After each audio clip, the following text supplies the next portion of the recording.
Hello and welcome to another podcast of Father and Joe. I am Joe Rocky here with Father Boniface Hicks. And Father, at the time of our last recording, we had been talking about preparations of the March for Life. Where I wanted to pick up in this cast was now that the march has concluded, what your thoughts were upon it and what we have observed while we were down there. So with that being said, Father, can you lead us down the right road for this cast?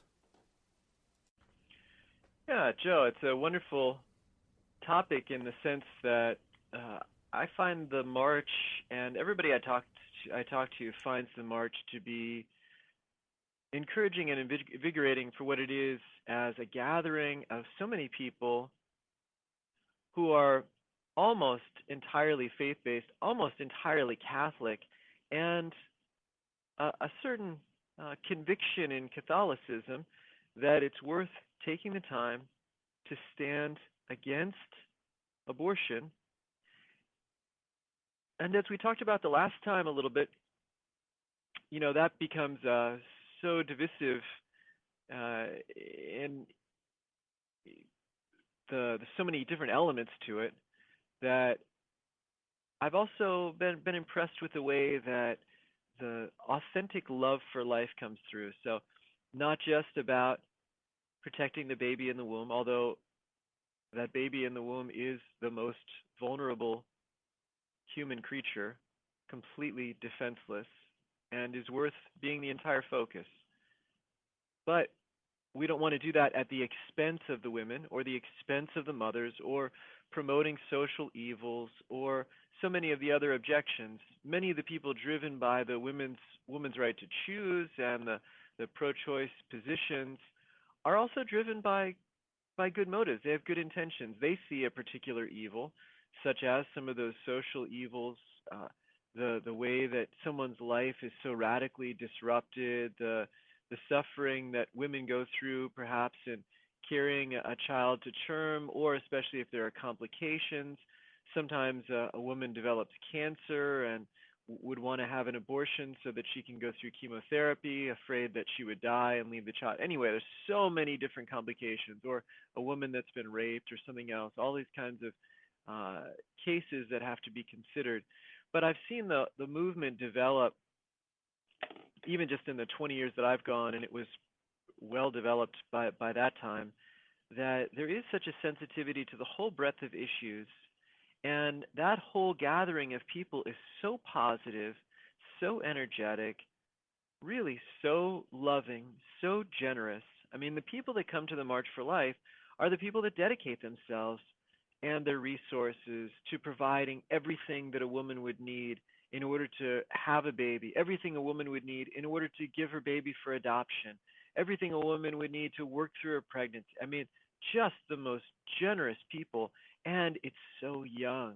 It's not just people who had a particular ideology 40 years ago and keep beating the same drum, but it really has captured the heart and mind of successive generations. So I'm starting to become one of the old guys. I'm only 42, but I can see already people, so many people. I mean, I was at the Verizon Center for Mass. Unfortunately, I missed you there, you and Teresa. But I was there hearing confessions. I mean, 60 priests hearing confessions for an hour straight, and the average age of the people going to confession is about 16. I mean, just an amazing witness of such fervent faith, and coming from people who know that they're sinners. Nobody is standing there with an arrogant attitude that I've got it all figured out and I don't have anything that I need to change in. No, they're coming to confession. They all know that they're sinners, and I went to confession. So very much with that kind of humility and repentance, but fervor to share the good news. And anyway, just a wonderful experience to be at the march. Yeah, unfortunately, we got there a little bit after the confessions had happened. So we missed out upon that part in the Verizon Center. But you're absolutely right. I mean, there's just so many youthful people there and young people. And on a side note, I just, this is anecdotal because I was just the one walking around. You see everyone walking around representing what college they're at or what high school they're at. and you see just such a variety out there. But without a doubt, the most common college I saw represented with the Kellers was Notre Dame. And I always want to give a little love to Notre Dame when you can. So just wanted to point that one out there. We did see a lot of Alabama, though, as another side story. But nonetheless, one of the things that off of that you're absolutely right. There was people down there, this is how you can do adoption. This is how you can do all of those other elements there. And I just wanted to just kind of talk this through as far as the practical what a real ideal answer would be in terms of if we had just pure power of this is what it would be as far as we can put this in effect today. Is it just simply it's murder in the first degree because you're intentionally killing something that's life and there's no wiggle room? You are walking up planning to end a life. You're doing it. That's the definition of murder in the first degree. And that's it. Do we leave loopholes? Because it seems like once you get one loophole, it's all exploited. Magically somehow every circumstance of wanting an abortion fits through this one seemingly narrow situation at first. So what is the answer? And I guess that's where I wanted to ask as far as when you see people coming out going, we should do this or that, what's the ideal first? And then we'll dive back into, given the situation at hand, what's the best we can get? Well, and again, Joe, not knowing who's listening to our podcast, I'm sensitive about what people hear. So from a purely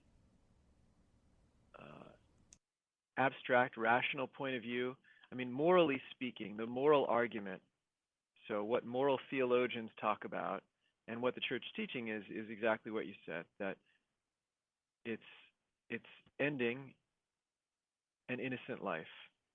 And that's always morally wrong. John Paul II stated it so firmly in the Gospel of Life, Evangelium Vitae. He stated it so firmly in the Gospel of Life that it could be said to be a dogmatic proclamation, ex cathedra. It is ending an innocent human life, and therefore it is always in every circumstance morally wrong, period. So that's the analysis of the act itself. And then we can use strong, words with more energy to them, like murder in the first degree, right? That has a lot of energy to it. And then that makes a woman who has had an abortion feel like a murderer. And I'm not sure that we want to do that and hammer home what is already very shameful and very difficult, because we want to bring conversion there. But that's what's happening. I mean, so it is ending an innocent human life, which is always, in every circumstance, wrong, gravely immoral, and there is no justification for it. It's what we call an absolute moral norm. It admits no parvity of matter. It's always bad, the worst kind of bad. So that's the heart of it. And then we look at a lot of these other things surrounding it. Well, what about if the woman is raped? Well, it doesn't make up for the rape, rape is also always wrong in every circumstance. There is never a justification for it. It is never right. There is no way that it can ever be right. So rape is absolutely wrong. There's no question about that. And we have to be very clear. But doing another absolutely wrong thing in response to that doesn't undo the first thing. And that's where the thinking gets a little distorted, that somehow I can wipe out the first thing, or I can, take it, I can be in denial about the first thing more easily, and thus heal from the first thing more easily if I do the second thing. But in fact, it just makes it worse. It's like throwing gasoline on a fire. So, and likewise with a lot of the other surrounding issues, whether it's choosing the mother's life over the child's life, or anyway, a lot of different issues that we can analyze morally. But to come back to the points we're saying again, abortion is ending an innocent human life, and it's always wrong in every circumstance. Yeah, it's like using the math equation where if you would multiply two negative numbers together, you get a positive numbers. But if you add two negative numbers together, you get a bigger negative number. And Nice. That's just I think the way that you've just articulated it so well, that it's just you're doing one action adding upon an action. You're not multiplying it, you're adding upon it. And I think that that's so often the basis of the logic that the other side is projecting. You have a negative times a negative, it's a positive, but it's not. It's a negative plus a negative and a bigger problem that has way more tentacles throughout society than just you and your individual circumstances.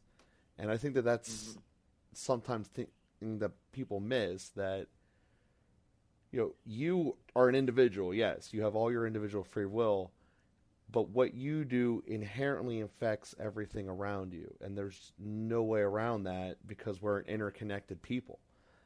That's the way people are. So there's just no way around that fact.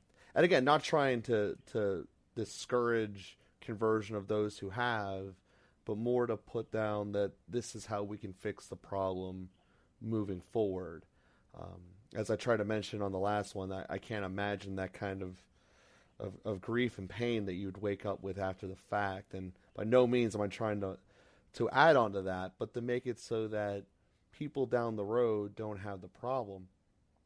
And I guess the other part of the encouraging part of it, as you mentioned there, most of the people who were there were college, high school or college kids. I mean, that there's a big portion of people who were there in that group. And historically, I'd imagine statistically that's the main age group that's affected the most by this. So to see them being the ones being a big part of the spear against it is radically encouraging, as they go back to their individual campuses and situations to stand up and say no to no. That's a big thing. Yeah, absolutely.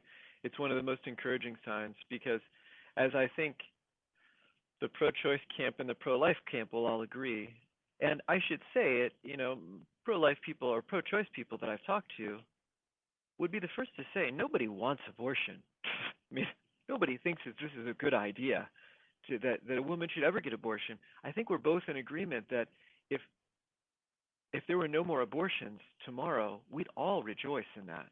So it's not like now there may be a certain satanic element that actually wants abortion. So we'll set that aside for the moment. But generally, all the people that we're interacting with, or that we see on the news, or that we, on both sides, nobody wants abortion. And the greatest victory would be, just like you said, all of those young people standing up for life, therefore not having abortions themselves, takes the option off the table. And I actually know a college student who was the president of the Pro-Life Society, got pregnant, and didn't want that. I mean, as a college student. But and the idea crossed her mind to have an abortion, but precisely the fact she had been doing so much for the pro-life movement, she couldn't possibly do it. It actually formed her moral conscience to have done all of that activism. And that's one of the positive signs, that all of those young people will be much less likely, maybe 100% unlikely, themselves to have abortions. And that's great news. And that doesn't matter whether it's legal or not. If nobody has abortions, abortion stops existing, whether it's legal or not. And that's the great victory that we strive for. Yeah, sure, absolutely. And I guess my follow-up question to that is, if both sides want something or to turn off something that is inherently wrong, and essentially would all recognize that it is inherently wrong, and they're still letting it exist in the corner, that never works out well. It's never worked out well in the history of the world. Why would it think that it would work out well now?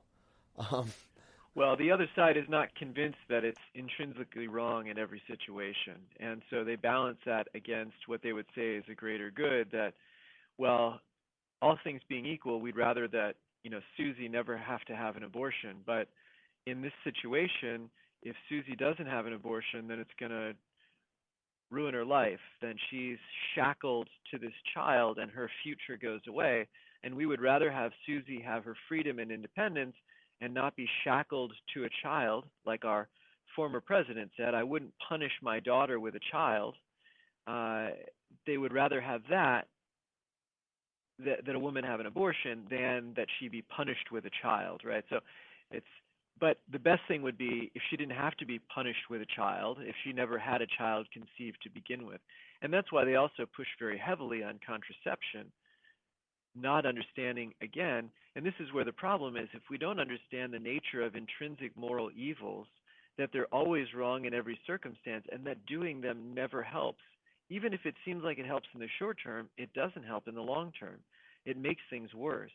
And that's where contraception, and I had a vigorous debate with a woman at Penn State when I was a priest there, and she just could not conceive of the Catholic Church's position on contraception. She said, "You're so anti-abortion, but if you don't want to have abortions, why don't you prevent young people from getting pregnant by promoting contraception?" But that's the whole point, that contraception is not actually doesn't work 100%. It works like 90%. But if you have if the possibility of contraception gives you the illusion of preventing pregnancy, instead of having no sex, which is what the Catholic moral position is, no sex outside of marriage, because you have contraception, you have sex 10 times, and then you're fairly likely to have a child, because contraception is only 90, maybe at the best 95% effective if it's used correctly, if the woman doesn't forget to take a day, and then on top of all of that, I mean, the birth control pill has a level 4 carcinogen, and the subsequent damage that's done. And anyway, we can go on and on about that. But again, it's the reality that having using a moral evil to try and promote a good will never work. There will always be unintended consequences. That's why it's part of why it's a moral evil. So anyway, hopefully that clarifies what you were saying. Yeah, I believe it does. So I guess off of that is just or I guess continue to dive into this. And I know this is something that we had talked about before, about the unintended consequences that really doesn't get discussed. I mean, it seems to be that we're going to hide those problems. Just take about the emotional side of it. Of, oh, I thought that we were really going to be together forever. No, you're 15 years old. You make no good decisions when you're 15. Period. So it's not going to last. So that's life. I think that there's a lot of extra pain and all that's induced in the world. And yeah, sure, some of it's probably natural growing pains, and there is a thing that you have to have pain to grow. That's part of life, but there's a lot of it that's added through it by this evil out there that doesn't seem to be necessary or encouraged. So how to turn off your human body from wanting that and to instill discipline that's not the right thing to do is probably a very challenging and very hard element to do. And who does that bear responsibility upon to be able to instill that discipline? I mean, I guess ultimately it's upon each person individually, but as far as the development side, how do you teach discipline, and who's ultimately the one who should be doing that? The parents have a moral responsibility to form their children in virtue. And to whatever degree the parents feel unable or ill-equipped, or that they can only do 70 or 80% of that, they have the obligation to find other supports. That can be other relatives, that can be CCD teachers and priests and other missionary outfits, that can be, whatever human psychology approaches, but parents bear the responsibility for forming their children in virtue. Like you said, you can lead a horse to water, you can't make him drink. I mean, the ultimate responsibility rests upon the individual himself or herself, but the formation of the will and the formation of the conscience is in the hands of the parents. And then supporting them are schools and churches and other professionals. Well, that's a pretty black and white answer. So that's always good. It's a pretty black and white answer. Yeah, it's we don't need to reinvent that wheel. Isn't it funny how most truths in life end up being black and white? Math, most of the sciences is just this is how it is, and this is how it's going to be. You put I'm not very good at chemistry, but you put hydrogen and oxygen together, you're going to get water. So that's it's just interesting that you see graying and muddying of the waters often, which I guess go back to what you were saying here earlier in today's episode about it being a hiding for a moral evil to do a possible correction. You make things seem muddy enough that you can't tell what's going on, but you're going, your boat's moving down the water, so it's good, but the fact that you're stuck in a sand pit doesn't really matter. So that might not have been a good analogy at all. But to get to the point of throwing out dust and muddying the waters to hide something that was wrong cannot make it right. Took me too long to say that point, but that's what I'm trying. If I'm understanding it correctly, that's where we're at. So yeah. So with it being said,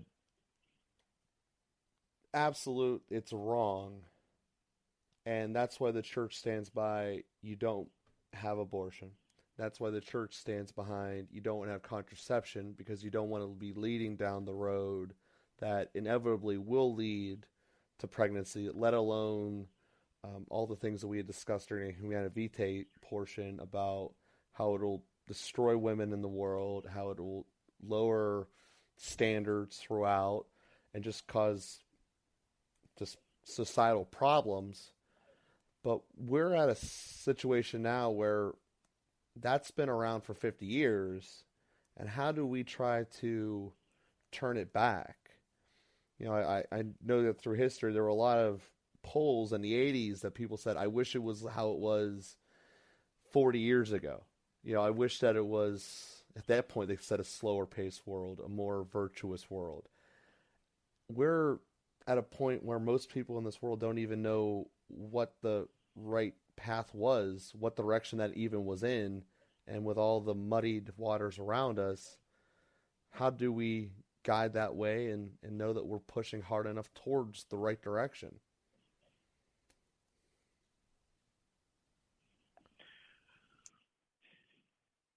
Yeah, I mean,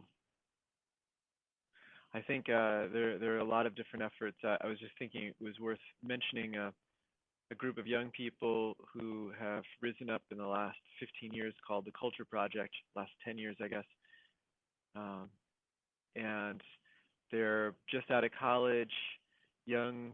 They make a missionary year or two or three. They fundraise their salary. The Culture Project provides benefits, housing, and they speak in high schools, speak to young people. And while the responsibility rests with the parents may find themselves quite ill-equipped to speak into the culture in a way that's compelling for their children, especially if parents have been compromised. I mean, the parents of the high schoolers now or junior high schoolers now probably were participants in the sexual revolution and probably bought a lot of that rhetoric that was in the air in those days. And they may not even believe that anymore, but may not know how to speak to it. Not to mention that if they didn't even make an effort to remain chaste before marriage, they probably feel the compromise of telling their children they ought to remain chaste before marriage. And so there are things like the Culture Project, this movement of young people whose raised up and is in a number of places in the country who are remaining chaste before marriage and who are closer to the age of the high school students or junior high school students or also college students that they speak to. They build relationships with these students, they model the virtues that they're speaking about, and they are able to, and they're professional speakers, so they're really spending their time to generate the coherent logic and the consistent presentation that will be able to reach young people with the truth.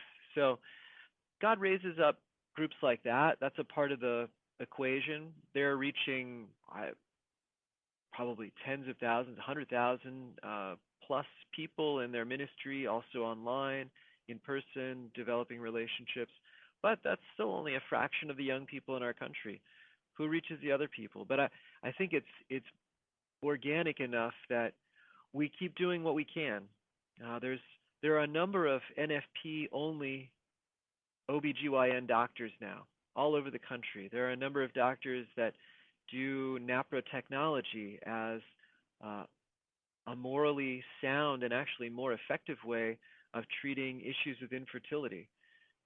And there's a deepening understanding, and that actually came as a response to Paul VI's call for medicine to understand a woman's body better, to be able to provide moral alternatives to contraception. And Dr. Hildreth responded very directly to that call, and a whole movement of much better treatment, medicine for women developed as a result of it.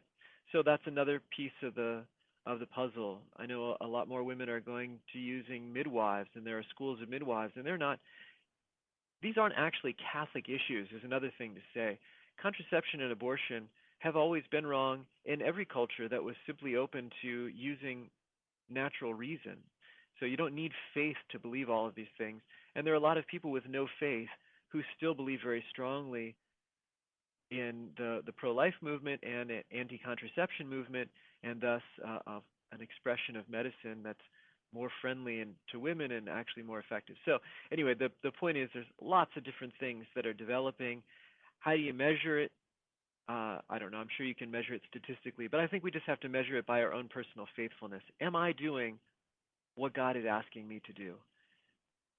Am I speaking out? Am I living out? Am I forming my own? Are you forming your own children?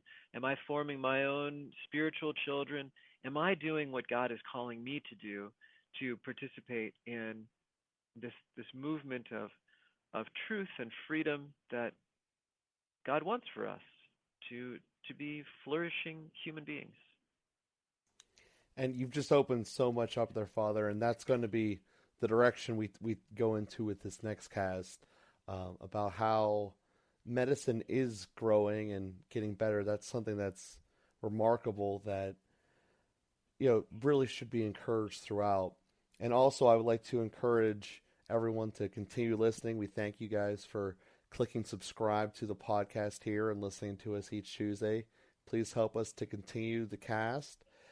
We do release the previews on Twitter the night before, so if you can continue to retweet those out, we are at FatherAndJoe. We hope to